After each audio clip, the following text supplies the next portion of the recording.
नमस्कार, आप देख रहे हैं एमपी न्यूज। मैं हूं निधि आपके साथ और स्वागत आपका एमपी न्यूज के खास कार्यक्रम न्यूज रूम में, जहां हम शुरुआत करेंगे एक बड़ी अपडेट के साथ। पहली अपडेट उज्जैन से। मध्य प्रदेश अल्पसंख्यक आयोग की सदस्य और कांग्रेस नेत्री नूरी खान को फोन पर जान से मारने की धमकी मिली है और इस घटना के बाद से ही सियासी माहौल गरमाया हुआ है। आरोप है कि धमकी देने वाले ने खुद को मंत्री राजवर्धन सिंह दत्तीगांव का समर्थक बताया था। धमकी देने वाले ने कहा था कि वह नूरी को उज्जैन से बाहर भी नहीं निकलने देगा। नूरी खान ने बताया कि 24 अगस्त को वह बदनावर में अपने समाज के लोगों से और कांग्रेस कार्यकर्ताओं से मिलने पहुंची थी। उसके बाद बुधवार रात तकरीबन 9 बजे उनके मोबाइल पर एक कॉल आया जिसमें उन्हें जान से मारने की धमकी दी गई। ये भी कहा गया कि कलेक्टर और एसपी हमारा कुछ भी नहीं बिगाड़ सकते, अगर हम चाहें तो तुम्हें उज्जैन से बाहर भी नहीं निकलने देंगे। फोन पर धमकी मिलने के बाद पुलिस को सूचना दी गई और फिलहाल पुलिस द्वारा इसकी पड़ताल जारी है। लेकिन इन सब से उज्जैन में एक हलचल सी मची हुई है कि आखिर ये आरोपी है कौन जिसने जान से मारने की धमकी तक दे डाली नूरी खान को। बढ़ेंगे अगली अपडेट की तरफ। पॉलिटिकल अपडेट्स कुछ जान लेते हैं तो ग्वालियर में कांग्रेस ने भारतीय जनता पार्टी के सदस्यता अभियान के खिलाफ मोर्चा खोल दिया है। यानी अब कांग्रेस बीजेपी पर हमलावर हो गई है। विधानसभा के पूर्व स्पीकर एनपी प्रजापति, पूर्व मंत्री डॉक्टर गोविंद सिंह, जयवर्धन सिंह, पीसी शर्मा और सज्जन सिंह वर्मा ने ग्वालियर में संयुक्त रूप से प्रेस कॉन्फ्रेंस कर बीजेपी के सदस्यता अभियान को फ्लॉप करार दिया है। सभी नेताओं ने एक सुर में ज्योतिरादित्य सिंधिया पर निशाना साधा। वैसे भी लंबे समय से पूरी की पूरी कांग्रेस सिंधिया पर ही निशाना साध रही है और साफ शब्दों में सिंधिया को गद्दार कहा जा रहा है और ये भी कहा जा रहा है कि उपचुनाव में जनता सभी गद्दारों को सबक सिखाने वाली है। खैर, पूर्व मंत्री जयवर्धन सिंह ने कहा कि सिंधिया आरोप लगाते हैं कि कमलनाथ सरकार ने कर्जा माफ नहीं किया, जबकि सिंधिया खुद 3 मार्च को शिवपुरी में कर्ज माफी के प्रमाण पत्र बांट रहे थे। कमलनाथ सरकार ने 100 रुपए में 100 यूनिट बिजली दी थी, जबकि अब 5 महीने में बिजली बिलों का क्या हाल है ये भी सिंधिया खुद जानते हैं। ग्वालियर चंबल अंचल में 76,000 से ज्यादा कांग्रेसी भाजपा में शामिल हुए, ये आंकड़ा भी फर्जी है। महज एक विधायक और उसके कुछ समर्थक गए हैं भाजपा में, लेकिन जो निष्ठावान कार्यकर्ता हैं वे आज भी पार्टी में ही मौजूद हैं और उपचुनावों में आने वाले उपचुनाव में गद्दारों को जरूर सजा मिलेगी। इसी के साथ पूर्व मंत्री सज्जन सिंह वर्मा ने ज्योतिरादित्य सिंधिया पर निशाना साधा। सज्जन सिंह वर्मा ने कहा कि सिंधिया ने 3 दिन के बीजेपी सदस्यता अभियान के दौरान ये मुद्दा उठाया कि कमलनाथ सरकार में विकास नहीं हुआ और इसी वजह से वे कांग्रेस छोड़ बीजेपी में शामिल हुए। लेकिन सच तो ये है कि कमलनाथ सरकार ने ग्वालियर चंबल अंचल के लिए भरपूर रुपए दिए हैं। सिंधिया सरासर झूठ बोल रहे हैं। सज्जन के मुताबिक विकास सिर्फ सिंधिया महाराज का हुआ है। कुल मिलाकर हम देख सकते हैं कि जैसे जैसे उपचुनाव नजदीक आ रहे हैं, दोनों ही पार्टियां एक दूसरे पर हमलावर हो रही है और बयानबाजी का दौर भी चल पड़ा है। अगली अपडेट की तरफ बढ़ेंगे। मध्य प्रदेश में यूरिया और राशन की कालाबाजारी के खिलाफ शासन को लगातार शिकायतें मिल रही है। इस पर गौर करते हुए सीएम शिवराज सिंह चौहान ने बुधवार को प्रदेश के आला अफसरों की एक बैठक बुलाई। इसमें मुख्य सचिव इकबाल सिंह बैस, डीजीपी विवेक जौहरी, अपर मुख्य सचिव गृह राजेश राजौरा समेत कई अधिकारी शामिल थे। इसमें मुख्यमंत्री शिवराज सिंह चौहान ने बैठक के दौरान अधिकारियों से कहा कि यूरिया और राशन की कालाबाजारी करने वालों के खिलाफ सख्त से सख्त कार्रवाई की जाए, दोषियों को किसी भी सूरत में बख्शा नहीं जाए।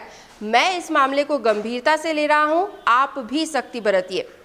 राशन और खाद्य में कालाबाजारी शून्य हो, ऐसी व्यवस्था की जानी चाहिए। अपराधियों पर मुकदमे और उनकी गाड़ियां जब्त करने के भी निर्देश सीएम ने दिए हैं। और इसी के साथ बैठक के दौरान मुख्यमंत्री शिवराज सिंह चौहान ने कालाबाजारी के खिलाफ अब तक जो कार्रवाई हुई है उसकी डिटेल भी अधिकारियों से ली।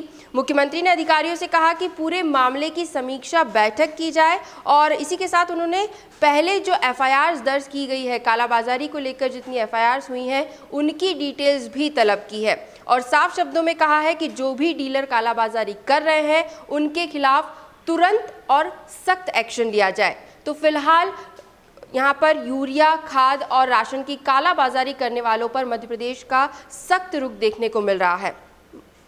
इसके आगे बढ़ेंगे अगली अपडेट की तरफ। सरकार ने कारखाना अधिनियम के तहत महिलाओं को रात की शिफ्ट में काम करने की अनुमति अनिवार्य करने का एक प्रस्ताव तैयार किया था। सरकार ने प्रस्ताव तैयार किया था, लेकिन राष्ट्रपति रामनाथ कोविंद ने मध्य प्रदेश की शिवराज सरकार के इस अध्यादेश को वापस कर दिया है।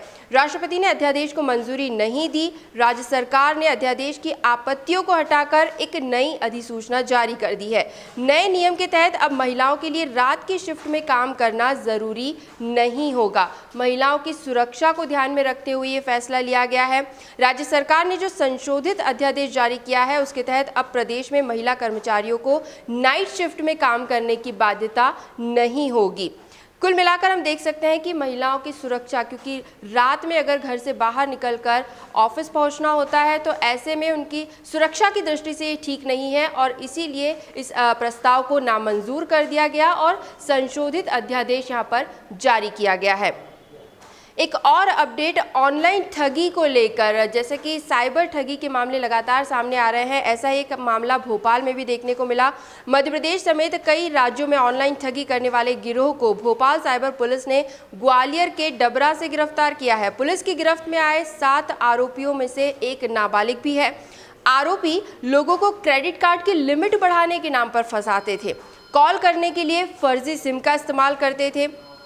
आरोपियों ने भोपाल में असिस्टेंट डायरेक्टर एग्रीकल्चर भावना पांडे को निशाना बनाया। उनकी लिमिट बढ़ाने के नाम पर उनके खाते से 80,000 रुपये निकाल लिए। भावना पांडे की शिकायत पर ही पुलिस ने यहां पर तुरंत कार्रवाई की और कार्रवाई करने के बाद आरोपियों को गिरफ्तार किया गया है। आरोपियों के पास से पुलिस को बड़ी संख्या में फर्जी सिम भी मिली है। पकड़े गए आरोपी फर्जी सिम कार्ड और फर्जी एयरटेल मनी अकाउंट के जरिए दिल्ली और अन्य राज्यों में साइबर क्राइम करने वाले जालसाजों तक पहुंचते थे और सबकी मिली भगत से ही धोखाधड़ी को अंजाम दिया जाता था।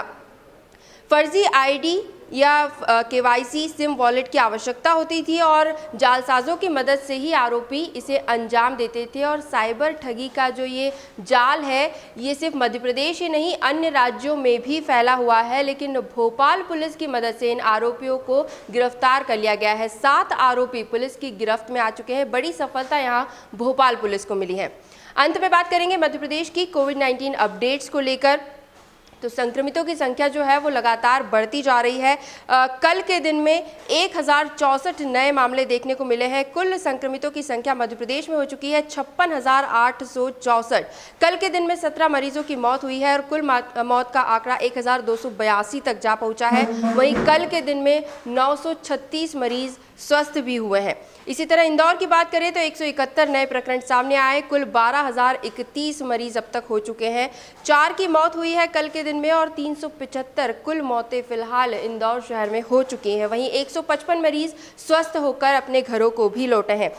राजधानी भोपाल की बात करें तो बुधवार को भोपाल में 162, ग्वालियर में 159 और जबलपुर में 126 नए कोरोना संक्रमित पाए गए। इसके अलावा जबलपुर जिले में लगातार 7वें दिन संक्रमितों का आंकड़ा जो है वो 100 के पार गया है। कल भी 126 नए संक्रमित पाए गए। श्योपुर में अपर कलेक्टर सहित 16 नए पॉजिटिव मिले। वहीं शिवपुरी में एक डॉक्टर सहित 43 लोगों की रिपोर्ट पॉजिटिव आई है। इसी तरह दतिया में 28 और भिंड जिले में 8 पॉजिटिव मिले और मुरैना में भी एक आरक्षक सहित 17 नए संक्रमित पाए गए हैं। तो कुल मिलाकर ये थी मध्य प्रदेश की कोरोना संक्रमण को लेकर अपडेट्स। एमपी न्यूज़ के न्यूज़ रूम से फिलहाल यही अपडेट्स। लगातार और भी खबरें और भी जानकारियां हम आप तक जरूर पहुंचाते रहेंगे। बस आप बने रहिए हमारे साथ और देखते रहिए एमपी न्यूज़। धन्यवाद। एमपी की नब्ज, एमपी का हाल, मध्य प्रदेश की हर खबर एमपी न्यूज़ टीवी के साथ। लगातार खबरों के लिए सब्सक्राइब करें हमारा YouTube channel MP news TV. Latest updates के लिए बेल आइकन दबाना जरा भी न भूलें।